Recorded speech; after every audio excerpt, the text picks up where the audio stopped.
বাংলাদেশকে সত্যিকার অর্থেই একটি অসাম্প্রদায়িক বাংলাদেশকে একটি প্রগতিশীল বাংলাদেশকে একটি সমৃদ্ধ বাংলাদেশ হিসেবে গড়ে তুলতে আমাদের নেতা সঠিকভাবেই নেতৃত্ব দেবেন।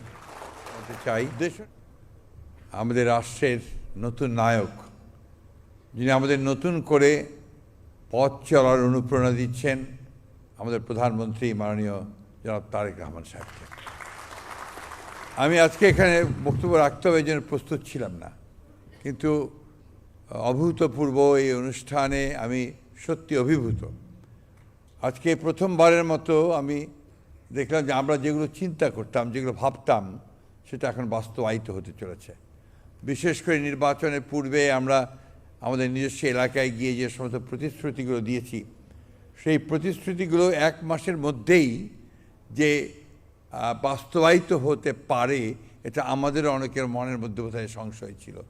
আমি আবারও তাকে আন্তরিক ধন্যবাদ জানাতে চাই, এবং আমার শুধু নয়, গোটা বাংলাদেশের মানুষের আস্থা আরও বেড়ে গেল আজ থেকে, যে যত প্রতিশ্রুতি শুধু নয়, বাংলাদেশকে সত্যিকার অর্থেই একটি অসাম্প্রদায়িক বাংলাদেশকে একটি প্রগতিশীল বাংলাদেশকে একটি সমৃদ্ধ বাংলাদেশ হিসেবে গড়ে তুলতে আমাদের নেতা সঠিকভাবেই নেতৃত্ব দেবেন।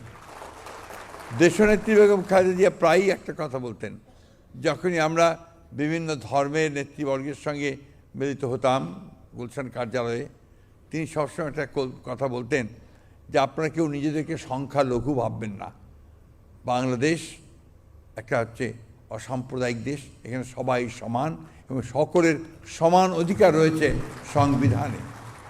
সেই সংবিধানকে সামনে রেখে আমাদের সামনের দিকে এগিয়ে যেতে হবে, এবং যে পরিবর্তনগুলো আসবে সেই পরিবর্তনগুলোকে যেন আমরা বাস্তবায়িত করতে পারি সেই দিকে লক্ষ্য রাখতে হবে।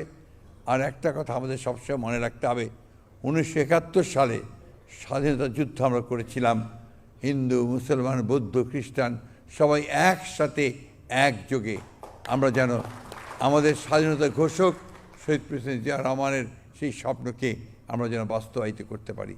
আবার সব শেষে আমি মাননীয় প্রধানমন্ত্রীকে আন্তরিকভাবে কৃতজ্ঞতা এবং ধন্যবাদ জানাচ্ছি, যে অসাধারণ একটি কর্মযজ্ঞ তিনি শুরু করেছেন, এবং আমরা সবাই বিশ্বাস করি এই কর্মযজ্ঞে তিনি সফল হবেন।